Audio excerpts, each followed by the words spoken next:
네, 계속해서 포항에서 전해드리겠습니다. 경북 동해안 지역은 오늘 동풍의 영향으로 대체로 흐리고 가끔 비가 오겠습니다. 예상 강수량은 5mm 안팎입니다.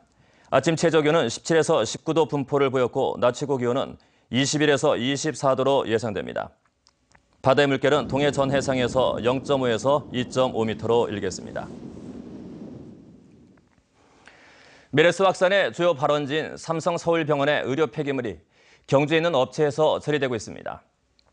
환경단체는 수거 폐기물의 장거리 이동에 따른 2차 감염 우려를 제기했는데 해당 업체와 환경당국은 철저히 관리하고 있다고 자신합니다. 장미쁨 기자가 보도합니다. 경주의 한 의료 폐기물 전문 처리 업체. 삼성서울병원이 메르스 치료와 진단 등에 사용한 의료 폐기물도 처리하고 있습니다.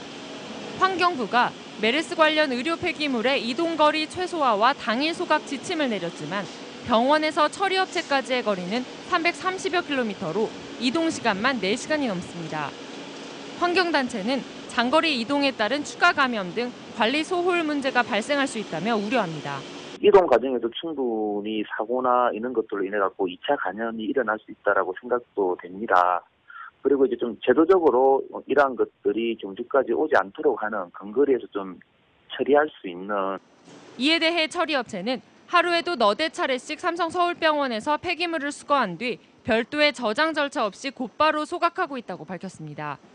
또 하루 90여 톤을 소각할 수 있을 만큼 처리 능력이 크고 메르스 사태 직후부터는 소각장을 하루 24시간 운영 중이라는 입장입니다. 저희 삼성병원에 출고된 거는 보통 내려오는데 4시간 정도 걸리고요. 그리고 4시간 정도 들어오면 보통 3시간이 다 소각되고 있고 그리고 올바로 시스템에 의해서 실시간 확인되니까 별 걱정은 안 하셔도 될 것 같습니다.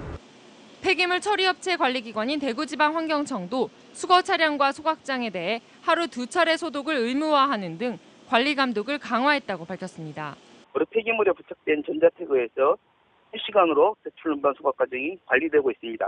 또한 소각 처리업체에서는 마스크, 보호장갑 등을 착용하여 의료 폐기물을 안전하게 취급하도록 하고 메르스 확산으로 지역 주민들의 불안감이 큰 만큼 의료 폐기물 처리에 대한 엄격한 관리 감독이 필요해 보입니다.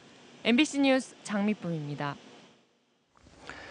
가뭄이 계속되면서 울진과 봉화군의 비상급수 지역이 급증하고 있습니다.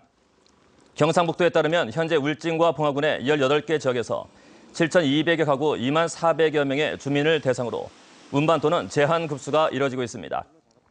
경상북도는 가뭄이 장기화될 경우 강수량이 적은 인근 영덕과 영양, 문경까지 비상급수가 불가피할 것으로 보고 추가 대책을 마련키로 했습니다.